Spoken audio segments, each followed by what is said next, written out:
I stood by the malachite pavilion, surrounded by violet clouds. How different it appeared, devoid of the crowds, the petals swept away, the blood-stains scrubbed from stone floor.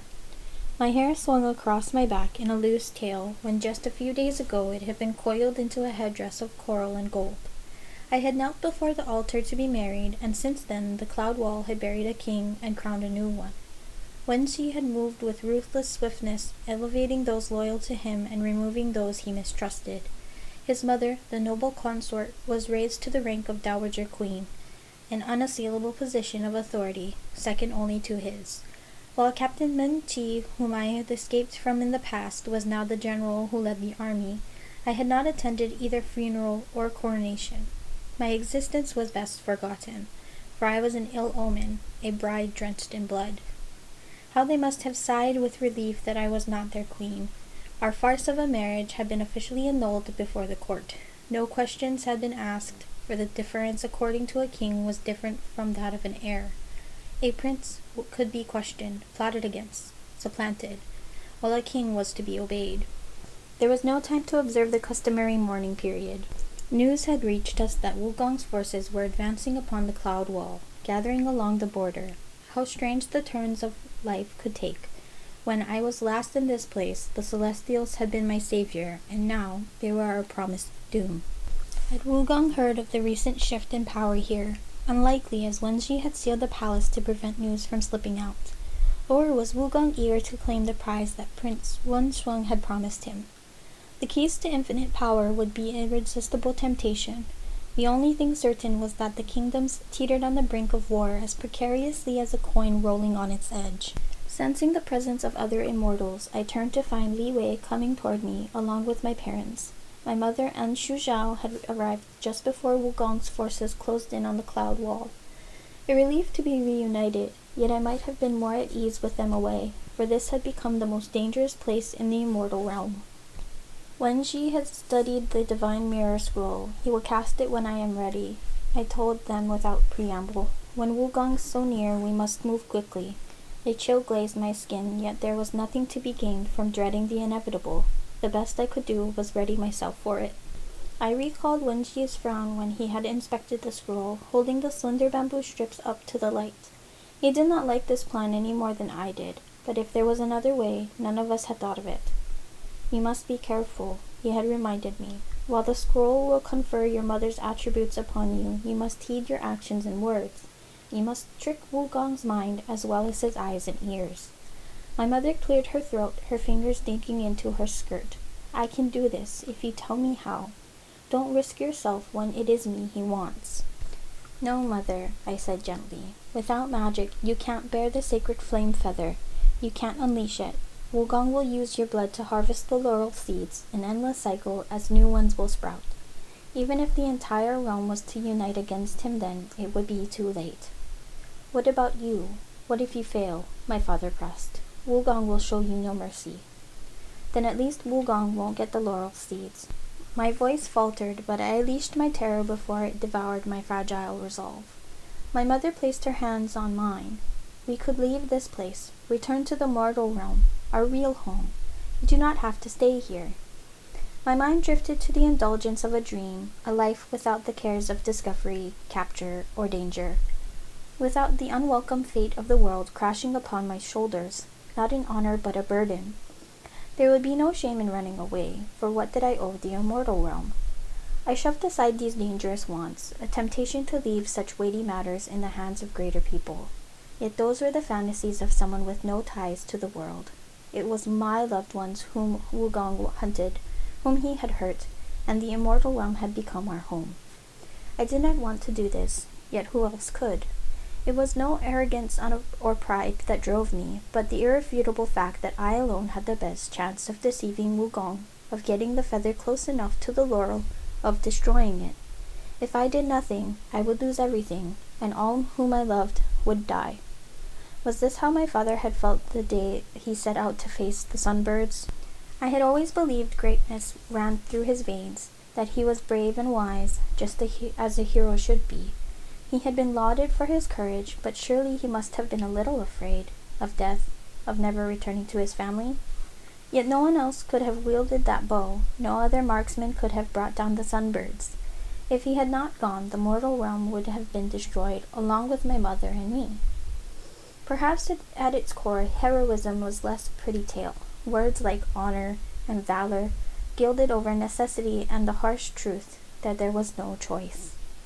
I must do this. I searched my father's face, hoping for a nod, any sign of assurance. Perhaps it was what most children sought, regardless of their age, their precious validation only their parents could bestow. My father's forehead creased as it did when he was deep in thought. How I relished learning his moods and gestures, gathering these threads and weaving them into a pattern that took shape until he was more than a name in a book, a silhouette in my dreams. And how I resented having this chance snatched from me after we were finally reunited. "Daughter," my father said, "I will do it. The divine mirror skull would work on me too." I shook my head. It will take more than physical resemblance to convince Wugong. You know Mother as your wife, the mortal. I know her as the moon goddess. Wukong won't be easily fooled, but I can convince him. Is that not what matters in times as these? Do not assign soldiers to the tasks they are best equipped for. Wugong will kill you, my mother cried out. Not if I kill him first. I lifted my head. I am not going to die. I am going to end this. How will you keep Wugong from sensing the sacred flame feather? Li Wei asked. My smile was bright, my voice infused with false confidence, the same enchantment that allows me to bear it. It won't work, Li Wei said flatly. I sense the feather on you now. He was right. Even bound by these enchantments, heat radiated from the feather in waves, thrashing against its shield. I will keep it in here. I trapped my temple lightly as though it were a simple matter. Within your life force, just like how Qin Wenming kept his artifacts? Li Wei's tone was incredulous. One slip and the feather will incinerate you. There will be no slip. I had become a fine actress, my gaze unwavering, my tone calm. For if I quailed, if I showed the slightest flicker of unease, they would redouble their efforts to stop me, and I did not know if I had the will to withstand it. Finally he relented. I will be close by. If you are in danger, I will come to you. His fingers strayed toward the sky drop tassel by his waist, brushing the clear stone. My mother tugged at my father's sleeve. Hoi, come, let's go. I have more to say. It can wait. Her voice was laden with meaning as she turned away, my father following her. Li Wei stared after them. After all these years, they finally found their way back to each other. A great love story, as the mortals might say. Yes, I agreed, though my parents would have preferred the joy without the suffering. No love is perfect. Only in fairy tales, I conceded. And if it were so for my parents, no one would know their names. Is that a fair price? He asked. Not to me, I said pensively. Fame is how the world sees you, what they imagine of your life, a fleeting thing, as capricious as smoke, and as easily reshaped through malice. Li Wei's face darkened. Did he recall how swiftly he had been maligned and abandoned by his court? Nor could I forget how readily others had believed the rumors of me. True happiness springs from within, a contentment with oneself, and while it may be humbler and quieter, there is nothing more precious and lasting, I added. We could have that, he said gently. We could be happy again, if you would let us. I drank in the sight of him, the sculptured planes of his face, the way the light fell upon his eyes, glittering over their dark surface. As he moved toward me, his blue robe swirled in the breeze, the glossy tail of his hair swinging behind him. He looked just as he did when we first met by the river. So much had changed since then, and yet he was still the young man brimming with compassion, as I was the girl with fire in her heart, although this time the blaze might consume me. I dropped my gaze, folding away these wasteful recollections. Let us get through today before we think of tomorrow. We must keep our minds on what lies ahead. His hand touched my chin, lifting my face to his. I wish I could tell you not to do this. I am glad that you do not. Wordlessly I rested my head upon his chest, sliding my arms around him, stealing his warmth for a moment of comfort. As he clasped me tighter, my fingers glided over to his waist, brushing the smooth orb of the skydrop tassel. A faint flicker of my power, almost imperceptible, and my energy was leached from the stone. our link severed. As I pulled away, breaking the embrace, regret yanked at my heart until I thought it would break. "I don't want to lose you," he confessed in a low voice. "I am sick with fear." There was so much more I wanted to say to him, tender assurances, words of promise, yet they stuck in my throat, for in truth, I was sick with fear too. Sleep eluded me that night. From the deep stillness, it was far from midnight, closer to the edge of dawn. Rising, I crossed the room to throw the windows open. As the cool air rushed in, the rustling of unfamiliar trees teased my ears, my skin prickling with unease. I felt like a child again, afraid of the monsters lurking in the shadows. Even then, I had wanted to drag them out into the open, to look them full in the face, as nothing could have been more terrifying than the nightmares in my mind. Not this time. Someone knocked softly upon my door, unexpected at this hour. Light streaked from my palm, illuminating a lantern, as I hastily pulled on a yellow robe and tied the sash around my waist. My hair, unbound, fell over my shoulders. "Come in." I grabbed my bow from the table, more a force of habit than from expecting any real danger. The door slid open, Wenji standing in the entrance. I lowered the bow at once. "Are you sure, Shingen?" he asked gravely. "Not too long ago, you wanted to shoot me." "Not too long ago you deserved it, and worse. What about now?" That inflection in his tone, the light in his gaze, stirred something in me. "Why are you here, Wenji? Don't you have other things to do this late at night? Petitions to read, court officials to terrify, sleep, perhaps? Concubines to bed?" The unwelcome thought seared, and I discarded it at once. "Undoubtedly," he agreed, leaning against the doorframe. "There are many other places I should be, which would be a far more welcome than your cold reception." "Perhaps you should seek them out," I said icily, closing the door, but his hand shot out to grip the wooden panel. Only now did I notice his attire. Unused to seeing him in such finery, his moss green brocade robe was embroidered with dragons that reared up amid swirls of silken mist. A belt of silver links fastened around his waist. A crown rested on his head, different from his father's, a carved gold headpiece set with an emerald. "I could not sleep either," he confessed. "Would you come with me?" I hesitated. "It's late." "It's not far," he assured me. As I nodded, moving away from the entrance, he strode into my room toward the windows. A cloud was already hovering there, as though he had known I would agree. "Why not through the door?" I asked. His nose wrinkled. "I am not my father. I do not want or need a guard tailing me at all times." And there were few threats he could not handle on his own. He climbed through the window, dropping onto the cloud. I did not take the hand he offered, grasping the wooden frame as I slipped out. The cloud soared high, circling the palace, the wind gliding through my hair. When we came to a halt, I turned to him, my eyebrows arched. "The roof?" "I know your fondness of them," he said lightly. Something tightened in my chest. He meant the times I had found solace upon my rooftop in the Jade Palace, as I stared into the sky, longing for home.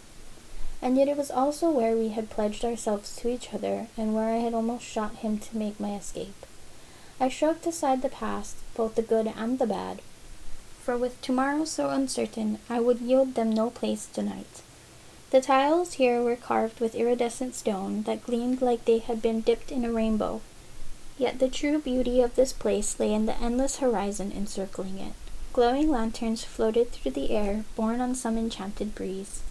The arched roofs of the buildings below shone like jewels, and beyond the bank of violet-gray clouds curved the golden desert, aglitter as stardust. The wind teased at Wenji's hair, draping long strands across his face. "Thank you for coming with me. This is where I came whenever I wanted to be alone. I've wanted to bring you here for a long time, even before I knew what it meant." He lowered himself upon the tiles, resting an arm upon a raised knee. While his expression had always been aloof and unreadable, there was a new gravity set into his features. "What is troubling you?" I asked. "I have wanted to be king ever since my brother began tormenting me and those I cared for. Each insult, every injury drove me to seek my father's favor through any means necessary." He spoke so rarely of his past. Once before, when I had first learned of his treachery, I had not wanted to hear him then. Nothing could have excused his actions. This time I listened without acrimony or anger, for the first time in a long time, without seeking the lies in each word. My father was neither doting nor kind, but he was more ambitious than cruel, always pushing us to better ourselves, partly because he remembered what it is like when we were weak and downtrodden, the outcasts of the immortal realm. Shadows darkened his eyes. And now he is dead and I wear the crown. There is no triumph in this. Even though it might have been inevitable, I never wanted to wade through my family's blood for the throne. Nothing can change that, I said quietly. You will be a good king. These were no empty words of solace. The celestial soldiers had revered, respected, and loved him, a rare combination that few rulers could attain. He paused. There is another reason I came. Somehow, news got out about my brother's and father's deaths. Wugong has demanded that we surrender your mother. If we comply, he will leave us in peace. If not, he has threatened swift retaliation. What will you do? What could he do? A monarch's responsibility was the kingdom. Wenji had always made clear where his priorities lay, and what was I to him? Not even a false bride anymore. My advisors want to concede. Before, Wugong's eyes were turned elsewhere. He would not have attacked us while more attractive prospects lay before him for the taking, while he believed we might ally with him, but that has changed. Will you surrender us? I did not think he meant to betray us, but that he could not harbor us, that we could no longer count on his aid. It is what my father would have done. We are unprepared. An attack now would be catastrophic. We should buy time so we can stand against him another day. A hollow gaped in my chest, though I should not have expected more. But I would try to reason with him as I would have done another. You were never one for quick victory at the expense of the greater scheme. Yielding to Wugong is not the answer. You mistake my meaning, he said at once. It was what I was advised to do, what my father would have done, but not what I will do. Surrendering your mother would merely offer a temporary reprieve, for it will make Wugong invincible. He will sweep through the immortal realm like a pestilent plague, and when it is barren, he will devour us then. He might be an ally at present, but he is undoubtedly our future foe. My father realized this too, which is why he preferred to aid us, though he would also have dealt with Wugong to further his own ends. His gaze held mine. Yet that is not the only reason, I confess. You are a strong inducement to think of another plan. I steeled myself against letting my heart soften. This can be an opportunity. We might be able to use this to our advantage. He nodded reluctantly, for he had thought of this too. I do not want this. It will be dangerous. Yes, I agreed, but less so than letting Wugong rampage unhindered. Still, it was too soon. I was not ready, if I would ever be.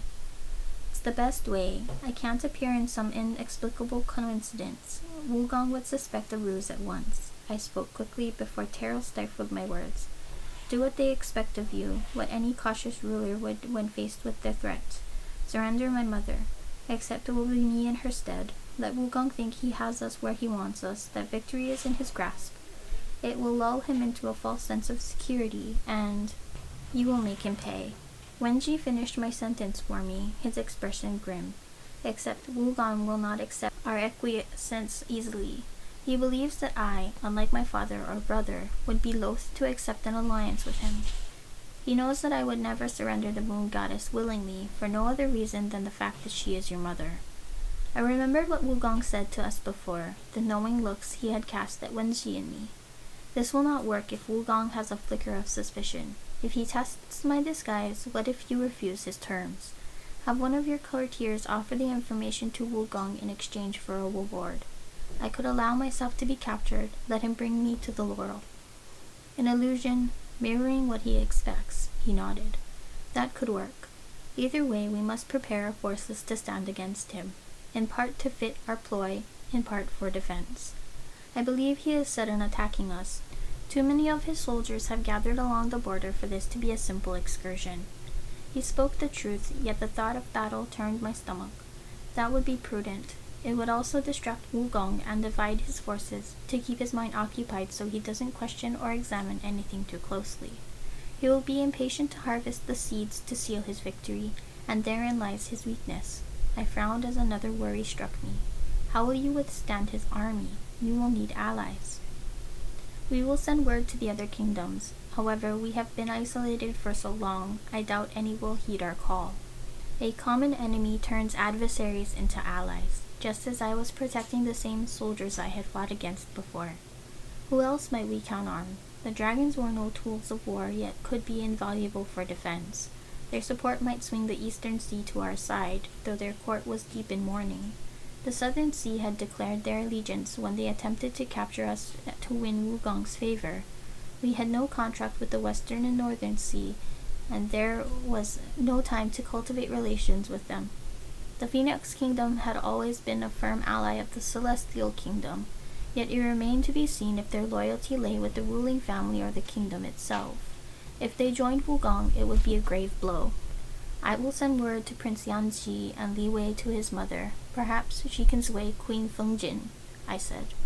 He rose to his feet and inclined his head. Thank you. I apologize for disturbing your rest. Let me bring you back. As his gaze met mine, a sigh slid from him. I promised myself I would say nothing. You have made your choice, but I will never be free of you. Perhaps that is my penance. I did not wish that. I pushed myself up to stand beside him, ignoring the pulse of hurt within me. We are friends after all, those who want the best of each other. Friends? He repeated after a moment's pause. Yes, I would welcome your friendship. I would welcome any part of yourself that you choose to give me. Before I could respond, he drew me into his arms, his skin usually so cool, burning me. I did not protest, closing my eyes, inhaling the crisp scent that rolled off his skin. And when his arms loosened, there was a prickling in my eyes which I blinked away, a part of me mourning the end of something precious that never truly had a chance to begin.